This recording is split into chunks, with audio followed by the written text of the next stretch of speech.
Hi, I'm Timothy James Bottoms, and you're watching the Creative Community on CAPS Media and TVSB.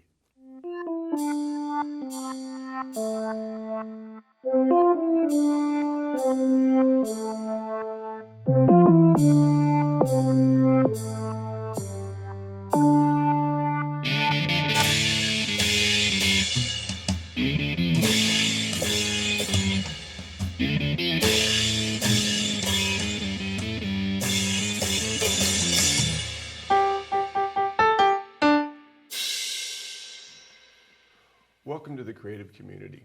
I'm your host, David Starkey, and my guest this time is author and actor Timothy Bottoms. Timothy, welcome. Thank you very much, David. It's a pleasure to be here. Yeah, really excited. We're going to be talking about your new book, Yes, The Pier. The Pier. And it's a delightful short, it's a short novel, basically. It almost reminds me of something we were just talking about, the late Thomas Steinbeck, but almost reminds me of something that John Steinbeck might have written at some point. Well, yeah, The Red Pony was a short. Yeah, absolutely. Mice and Men, yeah. None of them were really big. Yeah. So we're going to talk about that, but I guess maybe even before we go into it, I'd love to hear you just read the opening bits, and so we can kind of get a little bit of a Okay, well, we're jumping into the story. Yeah, okay. It's already started, so I could hear the motor approaching and the sound of wheels on the groaning wooden planks as a truck came into view out of the mist. I could feel the thumping vibration from the weight of the load. Jumping up onto the sidewalk as the big truck passed, I felt a shower of salt water and sardine spray wash over me like a wave. A truck filled with boxes of sardines. Seagulls flew overhead, and some even landed on the truck, pecking and trying to pull the fish from the load. The last big bump threw a few fish as the truck stopped before crossing the boulevard. So dropping my gear before the gulls could swoop down, I dove into a puddle in the middle of the street, grabbing at the sardines. Sardines are beautiful fish. Forked tails, silver scales, and blue spots. Each fish was about 8 inches long and fat. I had fish in my hands before I even put a hook in the water. I laughed at my good fortune. With this prize in my hand, now I had bait for my day of fishing. Oh, this was my lucky day, and I just knew the luck was with me. Problem was, I was sitting trying to hold 3 slippery sardines when this big old gull landed just outside the ring of water I was sitting in. He looked me over, walked slowly around me, just waiting for me to foul up and drop one. Gulls circled above my head as the truck jammed gears and drove on, taillights fading into the fog. Slowly, with one eye on the gull, one eye on the prize in my hands, I tried to stand. One slipped from my grasp, and that old gull was on it and into the air in a wink. He looked over his wing at me, adjusted his tail feathers, and was gone into the mist. Well, I was wet, but I still had 2 fish. Yes, this was my lucky day, and I knew I was going to catch something big. I turned to gather my fishing gear when a large man stepped from the palms. "I'll take those, Sonny." I stood frozen, scared. This man was huge, with big gray beard, long hair, brown stained coat, and covered his body. He was wearing a big floppy hat and spoke with a butt of a cigar in the corner of his mouth. The large man was swaying back and forth as he spoke. "Sonny, this is my spot, and I've been waiting for that truck to hit that bump to get those fish. They're going on my grill, so hand them over, Sonny." I was petrified. Man wasn't mean, he was just so big and smelly. I slowly held the 2 sardines up to him. His giant hands took the fish from me, and only then did the sardines seem small. "Why, thank you, Sonny." "Hey, good luck. And if you catch any fish you don't want, I'll take them." I stood still as the man turned, bent under the palm fronds, returning to his camp. Sounds of laughter, harmonica music, and the crackle of a fire, and he was gone. Great writing. So we just took viewers in right in the middle of things. We should maybe take a step back and say what the book is about. So give us an overview. I mean, it's a child's adventure. It's his first day on the pier on Stearns Wharf. Well, I wrote it so it could be any pier. Any pier, anywhere. I'm from Santa Barbara. Right.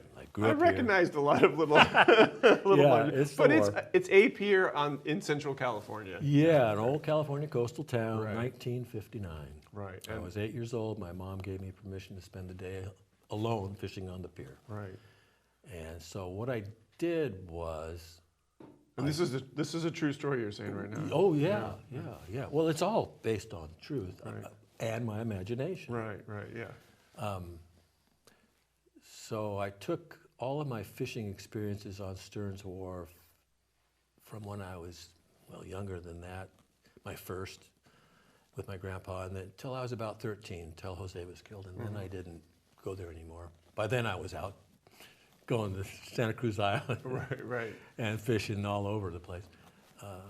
And I put all these wonderful experiences I remembered in just one day. It's a action-packed day, I can tell readers. And Yeah, viewers, so I took all these wonderful experiences I really recall, and then like Jose was like three characters, and old friends, and then my imagination. Of course, when you go fishing, how big was the fish? It was. Yeah, that's what You hands are know. for, is to go like that. So Yeah. I used all that humor, but a lot of it was really true. And it was a wonderful place back in the 50s. I mean, it was an amazing fishing pier. Well, and I think that's one of the things, you know, we're here in Santa Barbara. Ventura, our sister station, has a big pier as well too. I think people will remember those times. And as I told you earlier, I'm from Sacramento. My memory of fishing is in the foothills, Right. but a lot of what you described was very similar. Oh, Just yeah. that excitement of, I'm gonna catch a fish. Oh my you God, know? yeah. Well, you could see, and there was such a plethora of fish. I would sit with my dad, because he loved the pier too. And it's with the Santa Barbara Sportsmen's Association, Santa Barbara Spearfishing Skin Divers Association. Right. And so I got to see so many big fish. Oh, they've got the flags on the boat coming in. That's a swordfish. Or, oh, here's the tuna over here. And the sardines were happening like at Monterey. Just volumes of fish. And the bonita and the barracuda would come in, and the big halibut. And you know, hey, the herring are in, or the mackerel in, and after work everybody would go down. You know, it was an event. It was well. Everybody ate fish back then. Right. It was the Castagnolas, right? The famous Castagnola. There was just so much, and the water was clear, and this was before the oil rigs, and Right. it was a fantastic place. Yeah. I mean, Well, and the way you describe it, despite the fact there's some kind of grouchy characters along the way, and the fellow under the pier, it's almost Edenic, right? I Well, mean, yeah. It really is like a but they were little different paradise. then. The old guys, we called them hobos. Right. And the whole old hobo village, there's pictures if people want to research it, Right. down where they used to race the jalopies. It became the zoo and that area. And Dad took me through there. And some of these guys were physicists inside. And after the collapse, they just gave up. And they'd come out to California, which was nice and warm, and Right. everybody ate fish. And it was just really nice. It was a perfect place. Right. You've mentioned your dad a couple times. He's Yeah. a sculptor, Bud Bottoms, who was a Yeah. guest on the show Father. many years Yeah. ago, and people will know him from his dolphin. Oh, all over right, the yeah, world. Yeah, right. Yeah. What influence did he have on you? I know he was sounds like he was working at the time, so he wasn't actually. Well, it was huge. Well, there was a group of guys, Dale Howell, Jim McCaffrey, and all these guys. They were all veterans, came back from the war. No more work. We're just going to live off the land and do what we want. And that's, I could go to LA and make a lot of money, but I want to raise my kids in this beautiful, beautiful coastal town. Right. And so, I got a wetsuit when I was 8 years old. Right. Dale Howe made it for me, and he was he was one of my heroes. I mean, if you look him up in the Marie, after the Marie sank, there were words. They were saying that Russian submarines were in the channel, and so Dad was part of a group of guys that went out there through Navy channels to see if they could find this sub, and Dad missed the boat. And otherwise I would have lost my father. Wow. And his job was identifying all the bodies after the Marie sank. And I watched his hair go gray, and it really changed. And then when Gene Canby died, all these guys were tough. These guys, Bill Richardson, he was on Iwo Jima. I grew up at GI Navy housing Right. in the Hoff Heights, which is now the Earl Warren Showgrounds. And Dr. Hollister, Clinton Hollister of the Hollister Ranch, was our pediatrician. Wow. He did it all for free for all the GIs, right? So we got to go up to the Hollister Ranch and fish and get abalones and hunt deer and stuff. And so there was always wild game and fish on the table. Right, right. And Mr. Giordano gave my dad his first job, actually, in the freezers. Oh, wow. Yeah, so. Well, as you're describing this, I think certain viewers who, like you, grew up here in town will just be, their memories will Yeah, be they will. flashing They'll be crazy, sparked. like, In fact, people I've read this book to, they go, oh, yeah, I remember now. I remember that, yeah. Yeah. Yeah, and I love that. I think that's one of the strengths of the book is that it is about a certain place and a certain time, very specifically. But as you said, you wanted it to be about any pier, and I think it's also about any fishing Well, experience. and it's also about values and morals. Yeah. Giving and receiving, I think, is really important. Being kind, sharing your knowledge. Sharing your fish. Sharing your, well, that was it, you know. I mean, hey, look what I brought home. Right, right. Oh, man, Right. get the barbecue ready. Right, yeah. And we were talking. I interviewed you for the Independent as well, and we were talking about that patience is one of those virtues that you learn from fishing. Oh, big time. Yeah. I mean, you have to be so patient. And so while you're sitting there waiting, that's what just drew me into the ocean. And I would find a big hole or a crack, and finally found a way to get down under the pier. Right. And it was this world. Until I got my faceplate and then my wetsuit and got to go out to Santa Cruz, Santa Rosa, and those islands with these guys. And that was in 1960, 59 and 60, and they died in 60. Turned me on. I mean, I would go down there all the time until in high school.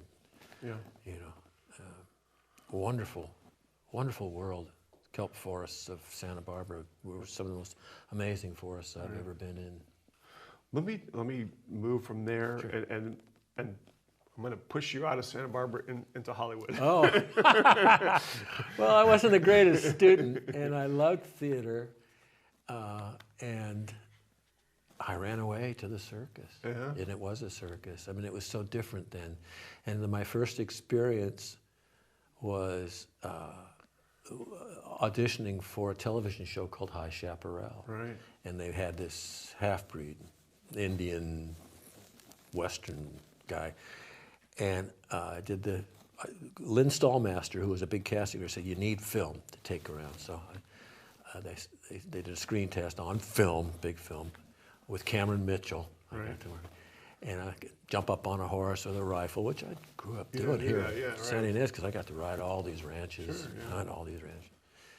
And I got the part, and it was a lot of money back then. It was like $7,000 a week for 26 weeks in 1970. I said, no, I don't want to do TV. I want to be in the movies, but I need the film. And the head of Warner's looked at me and said, if you don't do this, you're never going to work at Warner's. And I never did. And I went home and got a call from an agent and said, okay, I'll give you one more chance. There's this guy named Dalton Trumbo who wrote this book, Johnny Got His Gun. Mom, you ever hear of Dalton Trumbo, Johnny Got His Gun? Oh my God, I got the book.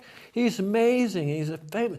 So I went down, I got that part. So I got to live with Dalton Trumbo for 6 months in making this movie. And this is the famous movie where there's a lot of it takes place in the character's memory, but he has been essentially reduced to his mind only. World War I, based World on a War I true injury. thing. When Dalton was in the Army, he met this guy. Yeah, lost his legs, arms, face. And any fan of Metallica will know this movie. Right, big fans, big fans. yeah. They loved the movie. And so I got to travel with him to cons, and boom, all of a sudden it was exciting. And the Last Picture Show came. The right Last after Picture that. Show, one of really the great movies of the early 70s. Oh my God, so I got to go to the Academy Awards, and I was roping with Ben when he learned that I could do that. And he got an Academy Award, and Cloris got an Academy Award. It was like, wow. Sybil Shepherd was in the movie. Sybil, Jeff became a big star. Right, yeah, he Still became here a big. Yeah, he moved up here. I visited him at his house in, I think, Latigo Canyon. Tried to be his friend, but it never worked out. And anyway, Yeah, in fact, they're all moved up here now. Right, right. So I've moved farther north. Right, right. Well, then you were also in The Paper Chase, is another Right, one of the yeah. great movies. Jim of the Bridges. 70s. Yeah, that was, yeah. And so James Cagney was supposed to play the part of the professor. So we went to see him, what was it, Martha's Vineyard? And too sick to do it. So we flew into New York, and Jim was scratching his chin saying, I know a guy that could do this. And so we went to the Juilliard and introduced me to, what's his name? James Houseman. Yeah, John. John Houseman. John Houseman from the Mercury Theater. It's hard to imagine anyone else doing the part besides him. Well, now. Cagney would have been really good. Yeah. And he got an Academy Award. Right. So I was among Academy Award winners. That was really kind of cool. I studied a lot of theater in Santa Barbara. I had a great grounding here with the youth theater in the Santa Barbara High School and Marge Luke from junior high school. Right. So supportive, so supportive. You were just saying to our director, I think you're on the Hall of Fame. Yeah, Hall of Fame. yeah. They put my picture. I think it was after I played George Bush and That's My Bush Right. for Comedy Central. Right. Well, yeah, let's take me from these early '70s to Where's My Bush? Oh, well, that was it. My career's over now for some reason. I couldn't play the game. I couldn't do the junkets, and I just. You didn't like the junkets. I could never sell a beer or whiskey. I couldn't do a commercial for batteries. I didn't know how to do that. That didn't translate in my mind with being an actor, and that was the commercial part of it. And if you can't do that, then you're out. Right. You have to be able to sell watches and underwear and all that kind of stuff. I couldn't do that. So how did you find your way to the Bush part? Oh, this is funny. I did a movie called The Hiding Place with Kim Hunter. She won the Academy Award for Streetcar Named Desire. She called me, found me, and said, I want you to do this with me. And it was about Alzheimer's. And so we did it, and I had Leonard Maltin look at the film, and he said, this is a great movie, but it'll never sell. You know, that's why we're in this Marvel universe now, because it makes money. But that's not necessarily theater, and those aren't actors. Right. I did this movie with her. Well, we did a little ad in the magazines. They used to have these little magazines in Hollywood that you could get, the Hollywood Reporter and another one. And there was a picture of me, and there was a little article about that movie. Right. And so I got a call from the agent, said, hey, Trey Parker, Matt Stone want to meet you. From South Park, right? Yeah, South Park. What's South Park? Hey, anybody know what South Park is? And my kids all jumped up. South Park is the best television show in the world. So I watched it. Was like, oh, okay. You're like, ah. Kill Timmy, right? So I showed up, and I did the audition. They said, you got the part. And I said, well, he said, you know how we found you? And I said, no. He said, I was going through the magazine, Hollywood Reporter, and there's a picture of George Bush. I said, what the hell is George Bush doing in the Hollywood Reporter? And there's a certain... Yeah, that's really funny. I know, they made me ears and all this stuff. Right. But Anyway. but you do, I've seen clips, and you It was so you much did a pretty fun. good accent. Well, yeah, you know. well, I was read in the LA Times, they said, who did the best George Bush, Will Ferrell or Jimmy Brolin? Or you, and I got all of them. You won the I vote. won all of them.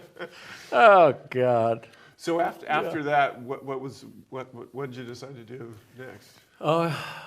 Well, marriage fell apart. Second one, and ended up on the ranch. And This is up in San Luis. Big Sur. Big Sur. Big Sur. Yeah, I bought a couple of places. It's the best investment I ever made. Right. And she's always been there for me. I would always, when I would go off to Africa or Europe or wherever I was making a movie, I did a lot of international stuff.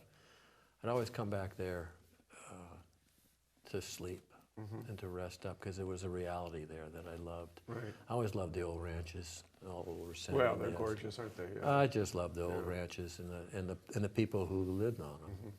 So I found one, and I bought it when I was 24. And it turns out to be the oldest continually occupied adobe in the state. Oh, wow. And Tommy Steinbeck told me that his dad wrote to God unknown about that area and about that ranch. Right. the oak tree there and the old adobe in the family. So somehow it found me. Yeah. And Well, and you know, as you're speaking too, I'm thinking that you are kind of a quintessential Southern California or Central Coast. I mean, just the way that there's a Steinbeck land. Yeah. You know, there's kind of a Bottoms well, land. well, in my heart, I'm a Santa Barbara boy. Yeah, right. I always yeah. have been. But right. I love the Santa Lucia Mountains. Uh-huh. They're a special mountain, the Coastal Sierra. Right. Yeah. And I like that old Spanish influence. And then I got to know Eslan people, the Salinan people, the Chumash people, who are all good friends. And so I'm really drawn to that history. Right. They've opened my eyes a lot to my Eslan friends, Little Bear. I want to bring this back, and one of the questions I asked you for the Independent was how your long career in acting helped you write this book. Well, you know, when you're in the movies or in the theater, particularly in the movies, you know, they actually, in the theater is more imagination. The movies, they actually give you an army behind you, or, you know, you're there, Right. you're in it. So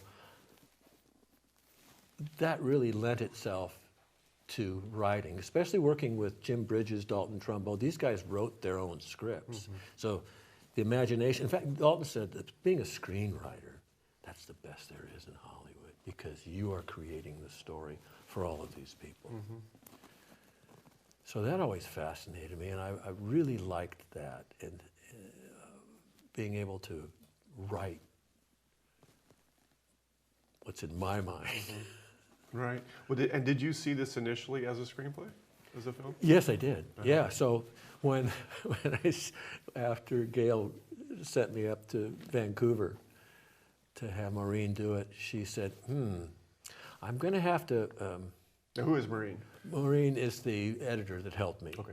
And she said, this is a really good story, but make it this into a book. We're going to have to kill a lot of your angels or something like that, which was a Kill Your Darlings. Kill Your Darlings. Yeah. I go, what the heck? Where's that from? That's from, what's his name? Is it Faulkner? No, it wasn't Faulkner. It was Hemingway? Hemingway. You have to kill your darlings. Yeah. So she went about killing all my darlings because it was all visuals that I was putting in there. And I'm glad she did, because I came out with a really cool little book. But Yeah. it still could become a screenplay. Except I remember talking to one of the, I was with Steven Spielberg, and I was going to do Jaws, and we both were sitting together, and we were talking to Zanuck. And Steven was just coming on, and I was a star, and I was going to play the part. And he said, the shark's the star, right? The Shark's the Star. The shark's the star in this one. And my agent said, they're only going to give you $30,000 for this, but I can get you up on another picture for $100,000 up with Warren Oates, The White Dawn. So I let him decide. And So you would have been Hooper? yeah. We were talking, instead of a motorboat, I wanted a sailing vessel. I mean, it was so heady back there, you know. Yeah. And anyway, didn't work out, and it's okay. I'm Well, happy where I am. Let's hear another passage we were talking Sure, about. okay. And maybe can you give us a little bit of Okay, well, a context lot for it? has happened, Yeah. but I've been holding a pee all day. Okay. So you couldn't use Moby Dick's or any of the restaurants out there because you had to be a paying customer. Right. And I was more of a little wharf rat hanging out with Jose. You know, we were running all over the place. So we had to go back all the way down to the base of the pier to where the bathrooms were, where the popcorn man was. And as we drive by, there's a pole, and it's bouncing on the deck and doing this, and there's nobody around. So I grab it, and so I'm holding it, and I'm going, holy cow, it's pretty big, whatever it is. It snapped a line for sure if we just leave it alone, I said. Jose jumped up on the rail trying to get a glimpse of the fish on the line. What do you think it is? From the fight, it was big, bigger than the mackerel I had caught that morning and bigger than the little halibut Bill let go. It's no bonita, Jose said, his eyes glued to the water, being this close to shore with the setup on the bottom. It had to be a bottom fish. Sand shark, maybe? Or a stingray? Or a halibut, I said, whispering like Bill. The fish moved up the pier, and so did I. And when the fish moved down the pier, I followed, Jose at my side. See that fellow with the red shirt yet? Anybody with the red shirt? I said as I kept my attention on the line. Jose kept an eye out. The fish had yet to show itself, but I knew what it was, a halibut. I could tell from the fight, the run, the periodic stop and shake. It was a halibut for sure, and more than likely a keeper. Trouble was, it was someone else's fish. At least it was on someone else's pole. We were close to shore, and a small wind was making 1 or 2 foot waves on the beach. Not a far walk, perhaps 100 or so yards from the shore. We were only in about 10 feet of water, but the small swell clouded the visibility.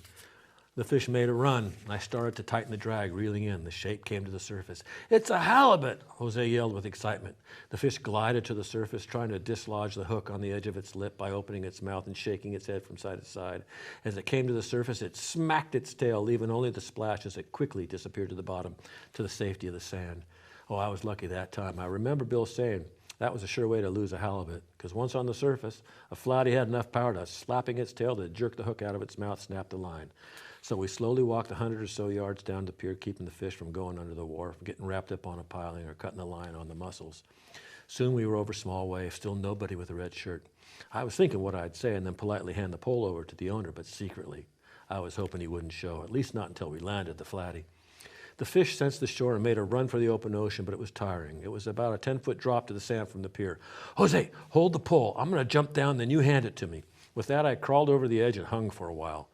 I was having second thoughts, swinging in the breeze from the edge of the pier. What am I doing? I hesitated for a second. Jose was fighting the fish, and I was hanging off the pier, looking down at the sand. It was further than I thought. I got myself in a pickle now. I could smell the creosote, and the hot tar was starting to burn my hands. "Jump! I'll pass you the pole. Jump! You better jump before the guy comes looking for his pole." I looked at Jose, that big smile on his face. The pole bent over the line tight as the fish fought the hook just beyond the breakers. I closed my eyes, let go of my grip, and dropped. Tim, you okay?" I was on my back, the sand warm and soft. The wind knocked out of me. I just lay there before attempting to get up. "Here, grab the pole." Jose lowered the pole handle first. There was my friend over me, high up on the pier in the blue. I closed my eyes and saw the big barn door once again fly over my head. "Get up and grab the pole." As I got myself up on my elbows, I was looking into the shadows under the pier. "Grab the pole!" The shadows and the blackness beyond under the pier sent a chill up my spine. Musty smells engulfed me like as a cool breeze swept around me from the darkness. This fear of the darkness under the pier got me on my feet so fast I don't remember standing, just reaching for the pole. The fish was tired but was still on the fight as Jose lowered the rod. It was just out of my reach. "I'm letting go." He let go of the tip of the pole and dropped it into my hands. I caught the handle, immediately felt the struggle of the fish on the line. "Hey, Tim, here comes the guy with the red shirt."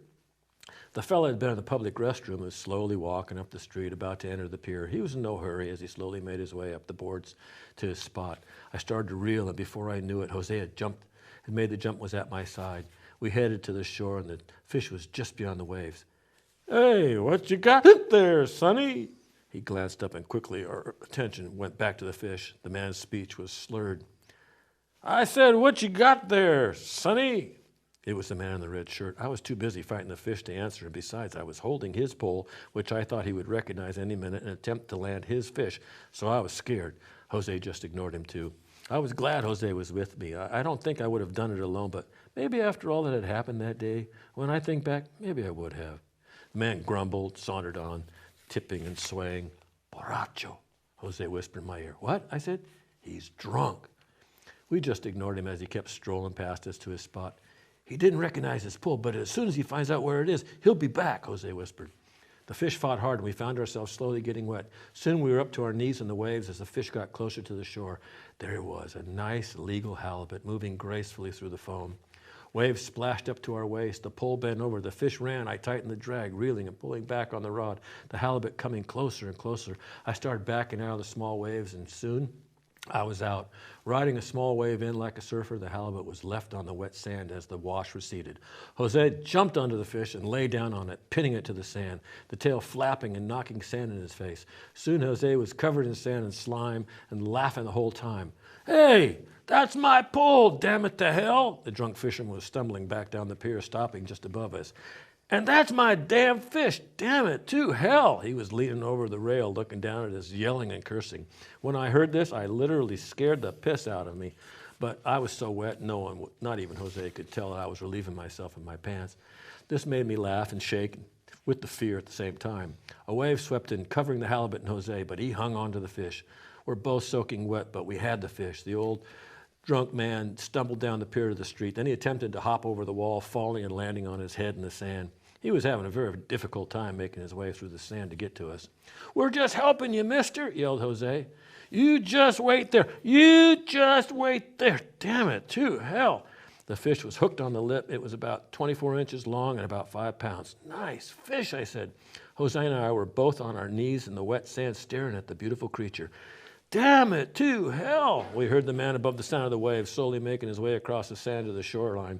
We turned to watch him fight the sand with every step. A wave came in and we were up to our shins in water. The fish came to life, slapping and flopping in the waves. It spit the hook at us, and before we could grab it, tail caught some water, and it was gone, back to its home with the receding wave. I had done it. I had caught a halibut. I was so happy. I was happy for the fish. I was happy for Jose. We laughed, and the gulls joined us. "That's my fish, and that's my pole. Damn it to hell, I hate this sand." He was almost on us, so we jumped to our feet. I held the pole out to the old drunk. He grabbed it, pulled the line back fast. The sinker and hook shot back like a bullet, hit him in the knee. "Damn it to hell." He was hopping around on one leg, the fishing pole in his hands, the hook and sinker tangled around his body. "Where's my fish?" Perfect.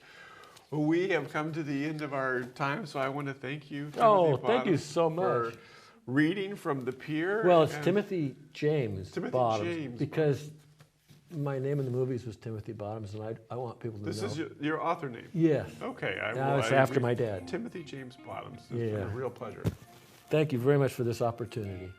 The Creative Community is a co-production of TVSB here in Santa Barbara and Caps Media in Ventura. I'm your host, David Starkey, and we'll see you next time.